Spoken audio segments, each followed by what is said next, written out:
12절에서 16절까지 보겠습니다.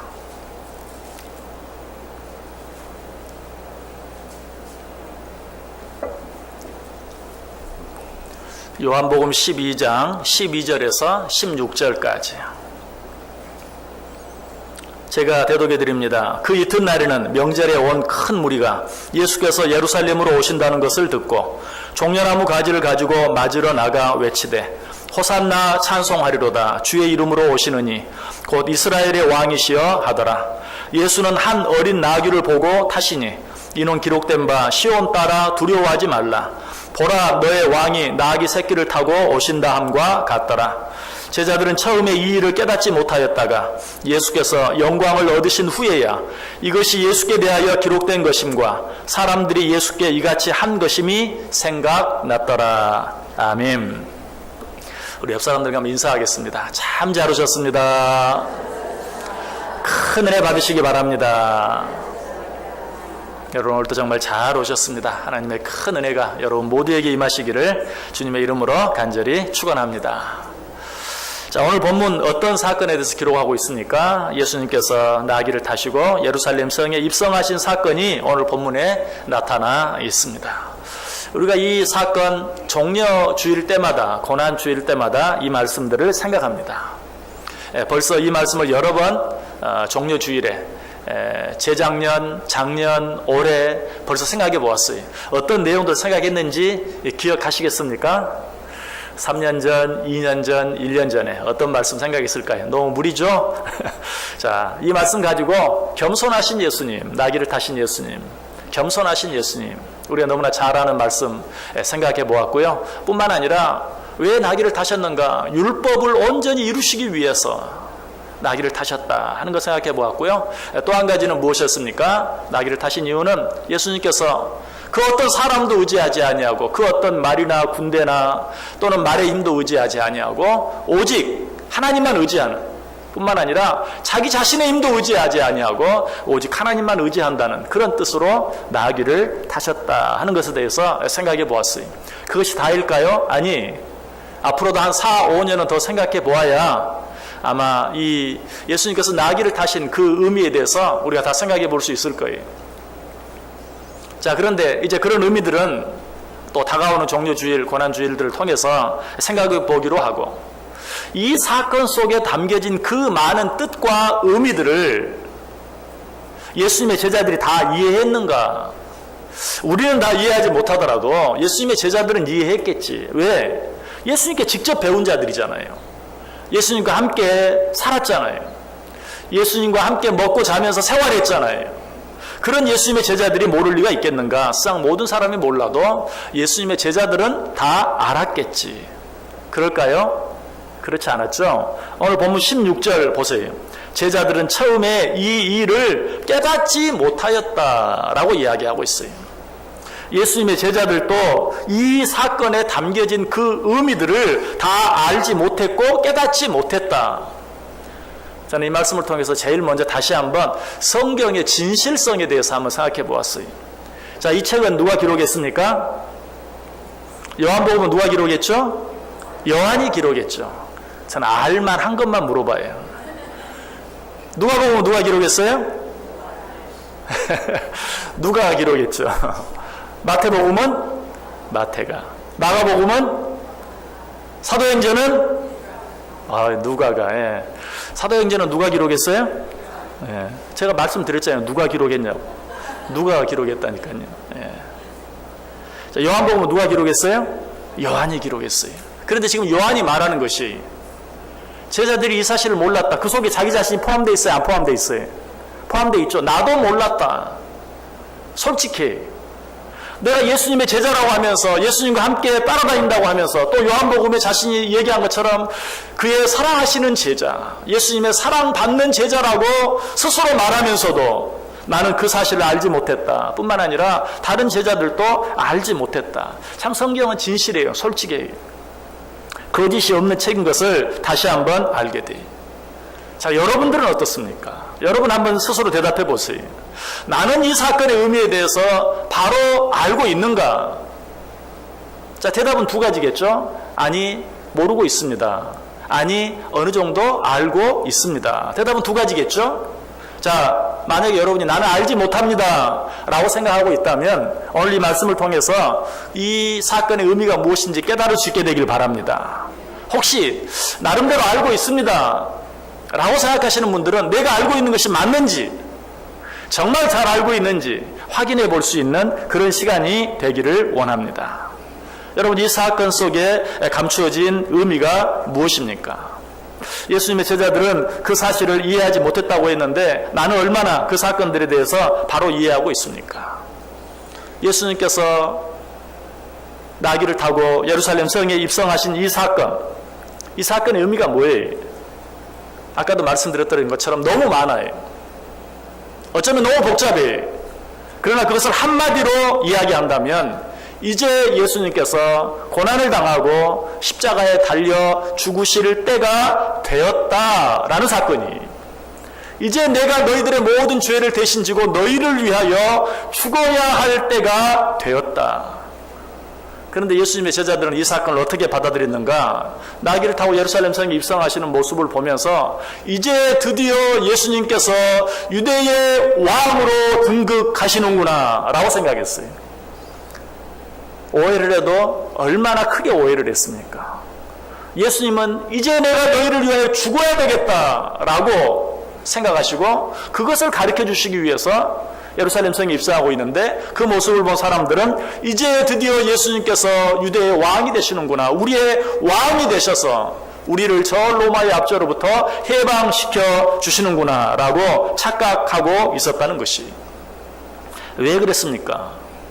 두말할 필요가 없죠. 예수님께서 그들에게 이 사실을 여러 번 가르쳐 주셨고 여러 번 말씀해 주셨지만 예수님께서 그 말씀하신 내용들에 대해서 그들은 전혀 생각하지 않았고 너무나 무지했기 때문에 그래요. 마태복음 22장 29절에 말합니다. 예수께서 대답하여 이르시되 너희가 성경도 하나님의 능력도 알지 못하는 거로 오해하였도다. 너희가 성경도 하나님의 능력도 알지 못하는 거로 오해하였도다. 여러분, 성경 전체의 주인공 누구이시죠? 예수 그리스도세요. 그리고 성경 전체의 주제를 한마디로 말하라고 한다면 그것은 바로 예수 그리스도의 죽음이에요. 성경은 이 사실에 대해서 구약뿐만 아니라 신약, 성경 전체를 통하여 처음부터 끝까지 시종유일하게 예수 그리스도의 죽음에 대해서, 그리고 십자가 사건에 대해서 우리에게 예언해 주시고 말씀해 주시고 보여주시고 있는 것이, 이미 모세에도 이 예수님의 십자가 사건에 대해서 우리에게 분명하게 말해주죠. 민수기 21장 8절 9절에 여호와께서 모세에게 이르시되 불뱀을 만들어 장대 위에 매달아라. 물린 자마다 그것을 보면 살리라. 모세가 놋뱀을 만들어 장대 위에 다니 뱀에게 물린 자가 놋뱀을 쳐다본 즉 모두 살더라. 장대에 매달린 놋뱀, 이것이 의미하는 것이 무엇입니까? 십자가에 달리신 예수 그리스도. 장대에 달린 놋뱀을 바라보는 자마다 다 다시 살림을 받았던 것처럼 십자가에 달리신 예수 그리스도를 바라보고 믿는 자마다 다 다시 살림을 받고 생명을 얻고 영생을 얻을 것을 우리에게 가르쳐 주시는 말씀. 그래도 구약시대 모세가 한 말을 가지고는 뭐 오해할 수도 있겠네요. 어떻게 장대에 달린 놋뱀을 바라보고 이스라엘 백성들이 산 것을 보고 예수님께 십자가에 달리실 것을 알고 십자가에 달리신 것을 믿는 자들이 다시 영생을 얻을 것이라고 해석하기가 쉽지 않지 않습니까? 어렵지 않습니까? 생각할 수도 있어요. 그러나 적어도 예수님의 제자들은 아니에요. 왜? 예수님께서 그 사실에 대해서 분명하게 설명해 주셨기 때문에. 요한복음 3장에 나와요. 요한복음 3장 14절에 보면 모세가 광야에서 뱀을 든 것 같이 인자도 들려야 하리니, 모세가 광야에서 뱀을 든 것 같이 인자도 들려야 하리니. 너무나 명확하죠. 놋뱀이 장대에 매달린 것처럼 나도 십자가에 매달려야 할 것이다. 너희를 위하여 죽어야 할 것이다 라고 말했어요. 그럼에도 불구하고 제자들은 그 말씀의 의미를 생각하지 않았어요. 어쩌면 몰랐다기보다는 아니야, 그럴 리가 없어. 아예 받아들이려고 하질 않았던 거예요. 자, 아까 그 말씀이 어디에 있다고요? 모세가 광야에서 뱀을 든 것 같이 인자도 들려야 하리라. 요한복음 3장 14절. 자, 그 다음에 어떤 말씀이 나오는 줄 아세요? 15절과 16절에 이는 그를 믿는 자마다 영생을 얻게 하려 하심이니라. 하나님이 세상을 이처럼 사랑하사 독생자를 주셨으니 이는 그를 믿는 자마다 멸망하지 않고 영생을 얻게 하려 함이니라. 여러분 너무나 잘 아는 말씀이죠. 특별히 요한복음 3장 16절 모르는 분 계세요? 요한복음 3장 16절 그러면 혹 모르는 분이 계실지 몰라도 하나님이 세상을 이처럼 사랑하사 독생자를 주셨으니 이는 그를 믿는 자마다 멸망하지 않고 영생을 얻게 하려 하심이라. 예수를 믿는 사람은 다 알아요. 그런데 그 말씀 앞에 바로 앞에 나와 있는 14절과 15절은 모르는 분들이 많아요. 아니 알려고 하지도 않고 읽으면서도 그냥 요한복음 3장 16절에만 줄치고 두 번 읽고 세 번 읽고 반복해서 읽지 14절과 15절은 읽지 않아요. 그러나 요한복음 3장 16절이 왜 의미가 있는가? 왜 그토록 귀한 말씀인가? 바로 그 앞에 14절과 15절이 있기 때문이에요. 다시 한번 읽어볼게요. 모세가 광야에서 뱀을 든 것 같이 인자도 들려야 하리니. 그리고 15절 이는 그를 믿는 자마다 누구를? 십자가에 달린 예수 그리스도를 믿는 자마다 영생을 얻게 하려 하심이라. 그리고 나서 말씀하시는 것이 하나님의 세상을 이처럼 사랑하사 어떻게? 십자가에 달려 죽으시기까지 사랑하심으로 그를 믿는 자들은 멸망하지 않고 영생을 얻게 하셨다라고 이야기하고 있습니다. 결국 이 말씀의 가장 큰 주제는 뭡니까? 예수님께서 우리를 사랑하셔서 십자가에 달려 죽으셨다라는 것이, 예수님께서 우리를 너무나 사랑하셔서 십자가에 달려 죽으셔야 할 것이다. 그렇지 아니하면 너희 가운데 생명을 얻을 자가 한 사람도 없다. 너희는 이 사실을 믿어야 할 것이다 라고 예수님께서 친히 말씀해 주셨어요. 그럼에도 불구하고 오직 요한복음 3장 16절만 하나님이 우리를 사랑하셔서 우리가 영생을 얻었다. 그 일을 위해서 예수님이 노뱀이 장대에 매달린 것처럼 십자가에 달려야 한다는 사실은 그건 잘 모르겠고, 그건 난 잘 모르겠고. 여러분 그런 구절이 또 한 구절 있어요. 자, 빌립보서 4장 13절. 여러분 너무나 잘 아시죠? 역시 빌립보서 4장 13절 그럼 무슨 말씀인가? 혹 고개를 갸웃거리는 분이 계실지 모르겠지만 그 말씀을 읽어주시면 그 말씀. 자, 어떤 말씀이죠? 내게 능력 주시는 자 안에서 내가 모든 것을 할 수 있느니라. 여러분 아는 말씀이에요? 모르는 말씀이에요? 거의 아시죠? 내게 능력 주시는 자 안에서 내가 모든 것을 할 수 있느니라. 여러분 성경책에 아마 거의 다 줄이 그어져 있을 거예요. 그러나 그 말씀도 마찬가지. 그 말씀 앞에 어떤 말씀이 있는가를 알아야 돼요. 빌립보서 4장 13절 앞에 어떤 말씀이 있을까요? 몇 절이 있을까요? 11절, 12절이 있어요. 11절, 12절. 제가 읽어볼게요. 내가 궁핍함으로 말하는 것이 아니라 어떠한 형편이든지 나는 자족하기를 배웠노니 나는 비천에 처할 줄도 알고 풍부에 처할 줄도 알아. 모든 일, 곧 배부름과 배고픔과 풍부와 궁핍에도 처할 줄 아는 일체의 비결을 배웠노라. 내게 능력 주시는 자 안에서 내가 모든 것을 할 수 있느니라. 여기서 모든 것을 할 수 있다는 말이 무엇이? 배부름에 처할 줄도 알고 배고픔에 처할 줄도 안다는 것이, 비천에 처할 줄도 알고 풍부에 처할 줄도 안다는 것이, 내게 능력 주시는 자 안에서 나는 이 모든 것들을 감당할 수 있다는 것이. 근데 우리는 어떻게 받아들입니까? 내게 능력 주시는 자 안에서 내가 부자가 될 수도 있고 내가 건강하게 될 수도 있고 내가 원하는 모든 일을 할 수 있다. 오직 그렇게만 생각해. 물론 틀린 것은 아니. 그러나 그것만은 아니. 풍부에 처할 수도 있고 뿐만 아니라 배부름에 처할 수도 있고, 그러나 그렇지 않은 비천에 처할 수도 있고 배고픔에 처할 수도 있다. 어떤 것이라도 어떤 일이라도 내게 능력 주시는 자 안에서 내가 모든 것을 감당할 수 있다. 이 말씀이. 그런데 우리는 비천에 처하는 것이나 궁핍에 처하는 것이나 배고픔에 처하는 것은 그건 잘 모르겠고 내게 능력 주시는 자 안에서 나는 부자가 될 수 있고 나는 건강할 수 있고 내가 원하는 모든 일을 이룰 수 있다. 오직 이것만을 생각할 때가 참 많아요. 여러분 실망하지는 마세요. 정말 내게 능력 주시는 자 안에서 우리가 물질의 복을 받을 수도 있고 또 건강의 복도 받을 수 있어요. 그러나 그것만은 아니. 만약 그것이 그것만이라면 찬송가 429장에 보면 이런 찬송이 있죠. 받은 복을 세어 보아라 주의 크신 복을 내가 알리라. 이런 찬송이 있는데 만약에 물질의 복, 건강의 복, 그것만이 하나님께서 내게 주시는 축복이라면 이 가사가 이렇게 바뀌어야 돼. 세금 고지서를 살펴보아라. 주의 크신 복을 내가 알리라. 내가 세금을 얼마나 내는가. 많이 내면 하나님의 축복 많이 받은 것이고, 적게 내면 많이 못 받은 것이고. 한 가지 더, 그 다음 2절은 건강진단서를 확인해보라. 주의 크신 복을 내가 알리라. 건강진단에 다 오케이 나오면 하나님의 큰 복 받은 거고, 거기에 뭐 이것도 문제가 있고 저것도 문제가 있고 하면 아이고 난 하나님의 복을 받지 못한 거구나. 아니, 그것으로 하나님의 복을 확인할 수 있는 게 아니.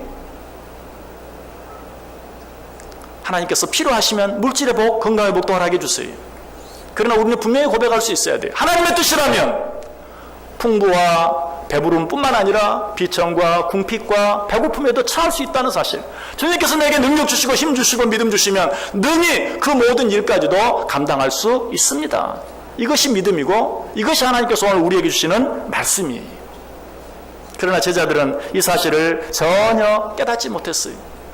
그저 예수님께서 유대인의 왕이 되신다는, 정치적인 왕이 되신다는, 그래서 자기들의 정치적인 모든 그런 억압과 가난에서, 핍박에서, 박해에서 건져내줄 해방자로만 생각을 했지, 예수님이 십자가에 달려 죽으셔야 한다는 사실, 그래야만 우리의 죄의 문제가 해결되고 그로 말미암아 우리가 영원한 생명을 얻을 수 있다는 사실을 그들은 전혀 깨닫지 못하고 있었다는 사실이에요. 이런 제자들을 향해서 예수님께서 뭐라고 말씀하시죠? 누가복음 24장 25절과 26절에 보면 이르시되 미련하고 선지자들이 말한 모든 것을 마음에 더디 믿는 자들이여, 그리스도가 이런 고난을 받고 자기의 영광에 들어가야 할 것이 아니냐. 이 미련한 자들아, 이 어리석은 자들아, 내가 너희를 위하여, 내가 너희 죄를 위하여 고난을 받고 십자가에 달려 죽어야 비로소 너희가 영광에 들어갈 수 있지 않겠느냐 라고 그 제자들에게, 아니 오늘 우리들에게 이야기해 주고 있어요. 우리는 신앙생활 하면서 너무 결과지향주의적인 그런 신앙생활을 할 때가 많아요. 구원과 영생, 영광과 축복, 우리는 신앙생활을 하면서 그저 구원과 영생을 받는 것, 그리고 일상에서 영광을 누리고 축복을 받는 것, 그것만 생각하는, 과정을 생각하지 아니하고 결과만 생각하는, 어떻게 보면 뭐로 가도 서울만 가면 된다는. 자, 여러분들이 한번 의사에게 가서 진찰을 받는다고 생각해 보세요. 자, 의사가 엑스레이 사진을 보니까 뭐 MRI를 분석해 보니까, 그런데 환자가 그 말을 탁 가로막으면서 말합니다. 거두절미하고 삽니까? 죽습니까? 그것만 얘기해 주세요. 사냐고 죽느냐고요. 아니 뭐 살면 몇 달이나 삽니까? 그것만 말해 주세요. 그 의사가 무슨 말을 하겠어요. 뭐 지금 어떻게 해야 된다는 치료 방법도 이야기해주고 어떻게 얘기해야 되나, 그것도 절미하고 살아요 죽어요 그것만 얘기하세요. 자, 어처구니 없는 얘기죠. 그런데 우리가 신앙생활을 그렇게 해요. 우리가 영광에 들어가기 위하여 우리가 일상에서 어떻게 살아야 되는지에 대해서 관심이 없어요. 오직 영생을 얻고 구원받고 축복을 받는 그것만 생각해요. 그러나 사실 결과는 하나님의 몫이에요. 결과는 하나님의 손에 달려 있는 것이. 잠언 16장 33절에 말하죠. 제비는 사람이 뽑으나 모든 일을 작정하기는 여호와께 있느니라. 우리가 나름대로 이렇게 하기도 하고 저렇게 하기도 하고 인간적인 방법을 사용해. 그러나 그 결과는 누구에게? 하나님의 손에 달려 있다는 것이. 우리는 그저 하나님의 말씀 안에서 하나님의 뜻대로 최선을 다하면 되는 것이. 결과는 우리는 잊어버려도 돼. 영광, 구원, 영생, 이건 하나님의 손에 달려 있어요. 우리는 하나님 안에서 신앙생활 하는 자들로서 어떻게 우리에게 주어진 삶을 살아가야 할 것인가 하는 것을 생각해야 돼. 사도행전 1장 7절도 말합니다. 이르시되 때와 시기는 아버지께서 자기의 고난에 두셨으니 너희가 알 바 아니요. 마지막 결과, 그것은 하나님의 손에 달렸다. 너희는 알 바 아니다. 그럼 우리는 어떻게 살아야 됩니까? 역시 그 다음 절에 우리에게 이야기해 주고 있어요. 주의하라, 깨어있으라. 그때가 언제인지 알지 못함이니라. 그 때가 언제인지 우리는 알지 못하기 때문에, 그러면 우리는 어떻게 해야 합니까? 너희는 그저 주의하고 깨어있으면 된다. 어떻게 하는 것이 하나님의 뜻인지, 하나님의 말씀이 뭐라고 말하고 있는지 하나님의 말씀 붙잡고 주의하고 깨어있으면 된다 라고 우리에게 말씀해 주고 있는 것이. 그럼 우리는 오히려 결과는 하나님께 맡기고 그저 최선을 다해서 하나님의 말씀에 주의하고 깨어있는 삶을 살아가면 돼요. 여러분, 주의하고 깨어있는 삶을 산다는 것은 뭘까요? 예수님께서 뭐라고 말씀하셨는지 그 말씀에 귀를 기울이고 뿐만 아니라 예수님께서 어떻게 살아가셨는지 그가 걸어가신 그 삶의 발자국을 뒤따라가며 사는 것, 그것이 바로 주의하며 깨어있는 삶이에요. 주님께서 가신 길이 어떤 길이었습니까? 고난을 통해 영광을 얻는 길이었어요. 편안하게 하나님의 뜻을 이루는 것이 아니라 고난을 통해서, 특별히 어떤 고난? 십자가의 고난을 통해서 우리의 모든 죄를 대신 지시고 십자가에 달려 죽으시고 죽으신 지 사흘 만에 부활하시고 그리고 나서야 비로소 하나님의 전에, 하나님 보좌 우편에 이르시는 고난을 통해서 영광을 얻는 그런 길이었어요. 그래서 로마서 8장 17절도 말하죠. 자녀이면 또한 상속자 곧 하나님의 상속자요 그리스도와 함께한 상속자니 우리가 그와 함께 영광을 받기 위하여 고난도 함께 받아야 할 것이니라. 여러분, 예수 그리스도와 함께 영광을 받기를 원하십니까? 대답이 별로 없죠. 왜? 다음 답을 알기 때문에. 다시 한번 물어봅니다. 여러분, 예수 그리스도와 함께 그가 받은 영광을 받아 누리기를 원하십니까? 예수님께서 뭐라고 말씀하십니까? 고난도 함께 받아야 할지니라. 여러분, 고난 없는 영광은 없다는 것, 이거는 성경 빼고 상적으로도 마찬가지. No pain, no gain. 고통이 없으면 얻는 것도 없어요. No cross, no crown. 십자가가 없으면 면류관도 없어요. 그런데 우리는 십자가 없는 면류관, 고통 없는 영광만을 얻기를 원해요. 이것은 어불성설이 잘못된 것이. 예수님께서 말이 너희가 나와 함께 영광을 받기를 원하거든 나와 함께 고난도 받아야 할지니라 라고 이야기하고 있어요. 여러분, 상식적으로 한번 생각해 보세요. 내가 정말 본받기를 원하는 사람이 있어요. 나도 저 사람처럼 되었으면 좋겠다. 그런데 그 사람이 당한 어려운 일은 하나도 안 당했으면 좋겠다. 여러분, 이게 말이 됩니까? 그런 사람을 뭐라고 말해요? 불한당. 여러분, 불한당이란 말이 뭔 뜻인지 아세요? 안일, 불, 땀 한 방울 안 흘리고 뭘 얻으려고 하는 사람이 바로 불한당이에요. 불한당을 굉장히 나쁜 말로 생각하는데 바로 저와 여러분을 가리켜서 하는 말이에요. 예수를 믿으면서 고통은 없이, 어려움은 없이, 핍박은 없이, 고난은 없이 영광만 받기를 원하는 우리가 불한당이라는 거예요. 예수님께서 말해요. 네가 나와 함께 영광을 받기를 원하느냐? 고난도 함께 받아야 할 것이니라. 예수님께서 뭐라고 말하죠? 보다 구체적으로 마태복음 16장 24절. 이에 예수께서 제자들에게 이르시되 누구든지 나를 따라오려거든 자기를 부인하고 자기 십자가를 지고 나를 따를 것이니라. 누구든지 나를 따라오려거든, 내가 가는 길을 너희가 정말 가기를 원하거든, 내가 후에 얻을 영광을 너희가 정말 얻기를 원하거든 자기를 부인하고 자기 십자가를 지고 나를 따를 것이니라 라고 이야기하고 있어요.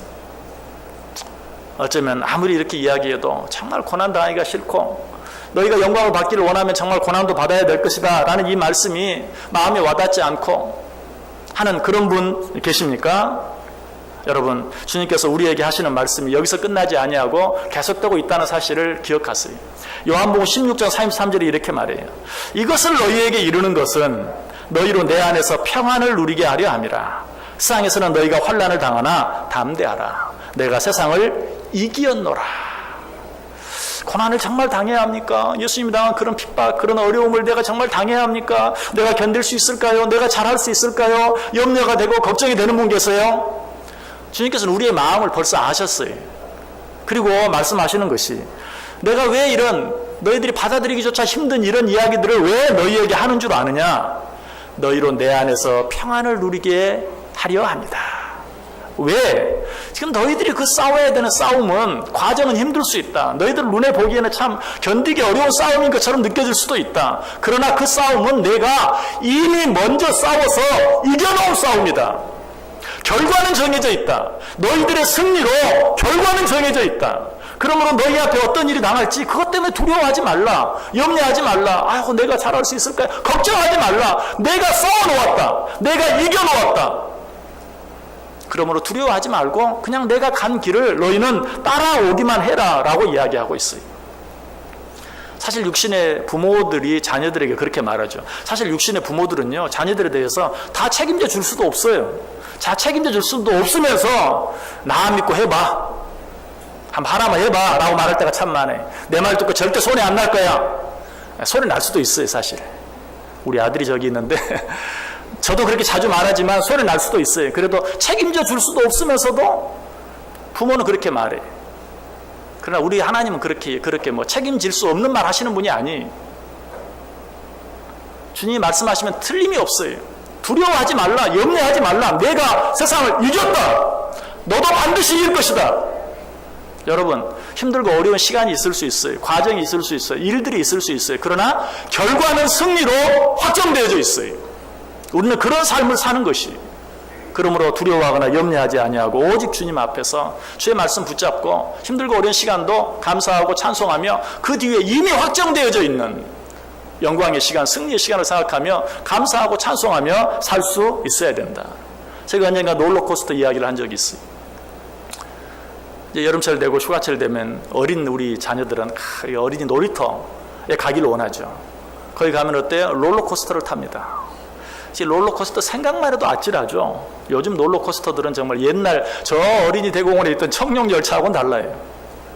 정말 하늘 높은 줄 모르고 올라갔다가 앞에 끝도 없는 절벽을 향해서 그냥 그야말로 떨어지는 정도도 아니고 내리꽂는 거죠. 얼마나 무서운지 몰라요. 저도 가끔 타보지만 정말 무섭고, 타고 나서는 특별히 그 꼭대기에 오르는 순간은 내가 왜 여기 왔던가.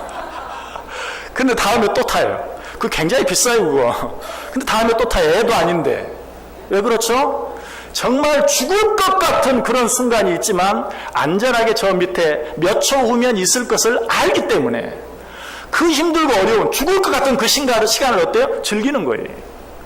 사실 우리의 인생은 그래요. 정말 저 하늘 높은 줄 모르고 올라갔다가만 내리꽂는 것처럼 우리의 인생이, 우리의 삶이 내동댕이 쳐진다 할지라도 우리는 분명히 알아야 돼. 그 결과가 무엇인가를. 그 결과가 무엇이에요? 하나님 나라의 영원한 영광이요, 영생이요, 승리요, 축복인 것이.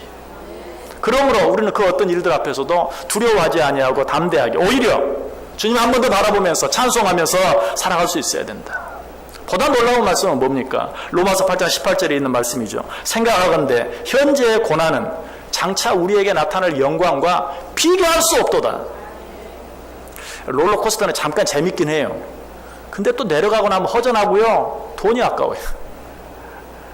그렇죠? 잠깐 그 몇 초 뭐 스릴을 즐겼다고는 하는데 돈이 아까워요. 아유, 이걸 왜 탔던가. 그러나 이 세상에서 우리가 당하는 고난은 그렇지 않다는 것이, 정말 이 고난으로 말미암아 받을 영광은 우리가 이 세상에서 당하는 그 고난과는 좋게 비교할 수 없을 정도로 크다. 여러분, 고난이 너무 심하다고 생각하세요? 하나님 도대체 왜 이러십니까? 하는 생각이 드십니까? 낙심하지 마시기 바랍니다. 내 고난이 크면 클수록 그 고난과는 비교할 수 없을 정도로 큰 영광을 하나님이 예비해 놓으셨기에 우리에게 그 고난 당함을 허락하신다는 사실이, 우리는 이 하나님의 말씀을 생각하면서, 약속을 생각하면서 감사할 수 있어야 돼요. 자, 그런데 아직도 이 말씀이 잘 이해되지 않습니까? 그래도 이해가 안 됩니까?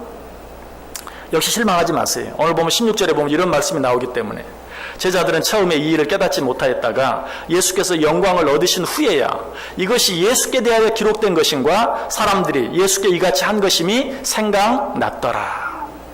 제자들이 아까는 뭐예요? 전혀 깨닫지 못했어요. 그런데 예수께서 후에, 영광을 얻으신 후에, 언제입니까? 사실 예수 그리스도 십자가에 달려 죽으셨다가 사흘 만에 부활하시고 그리고 승천하신 후에야 이 사실을 다 알게 되고 깨닫게 되었다라고 이야기하고 있어요.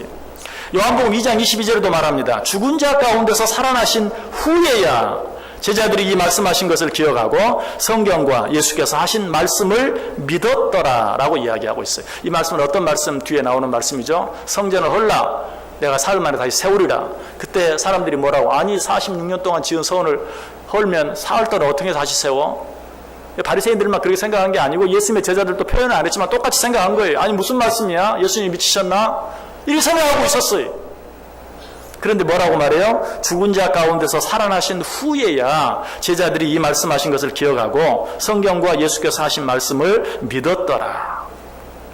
여러분, 우리들도 이 하나님의 말씀이 다 이해되지 않을 때가 너무나 많아요.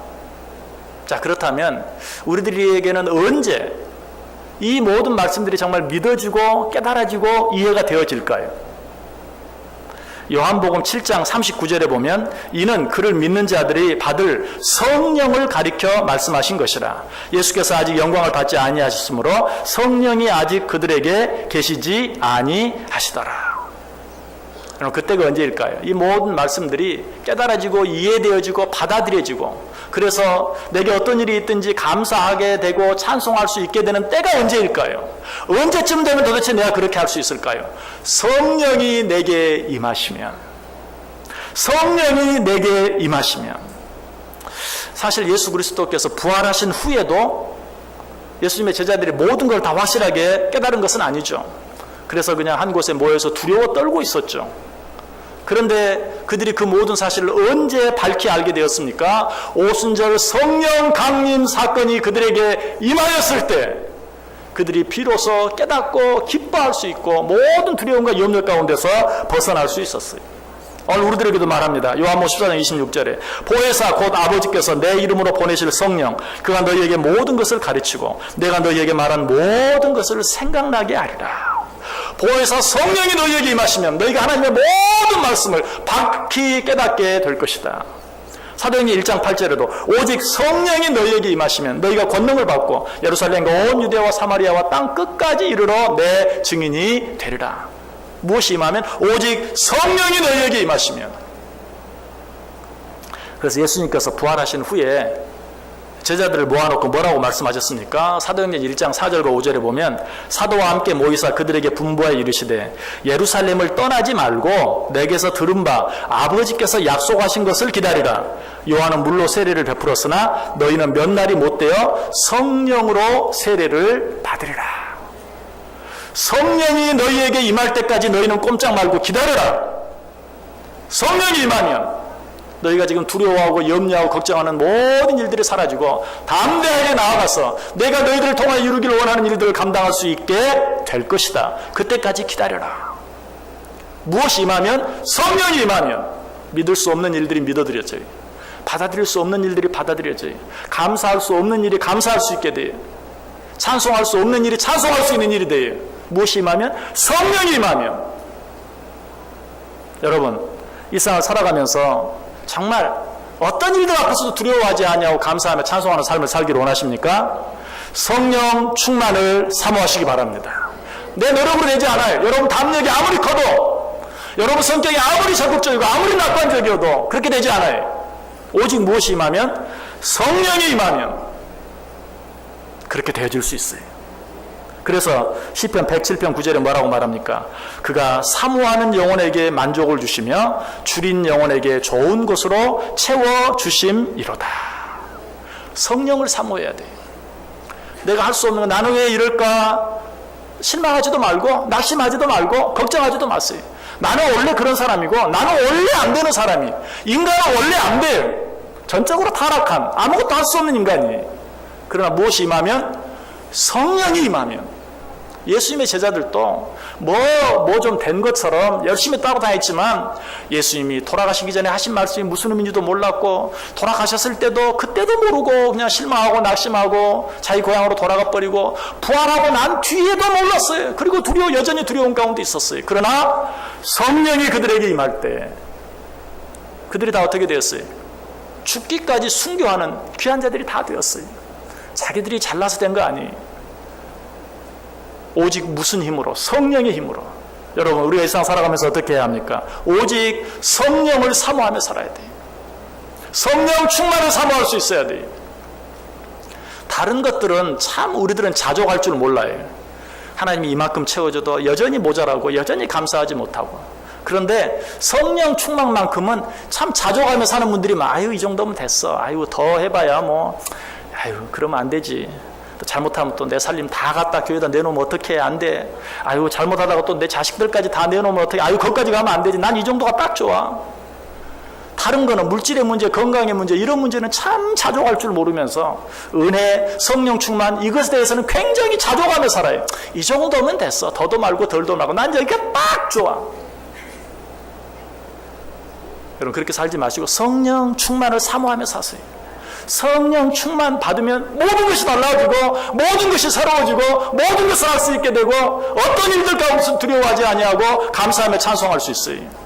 어떻게 되면요? 성령 충만을 받으면. 하나님께서 성령 충만을 사모하는 자들에게 좋은 것을 주시겠다고 약속하고 있어요. 성령 충만을 사모하심으로 성령 충만을 받고 비록 힘들고 어려운 세상 여러 가지 많은 시련과 혼란과 고난이 있지만 그런 것들에도 불구하고 기뻐하며 감사하며 찬송하며 세상을 죄악을 넉넉히 이기며 살아갈 수 있는 복된 저와 여러분 다 될 수 있기를 주님의 이름으로 간절히 축원합니다. 기도하겠습니다.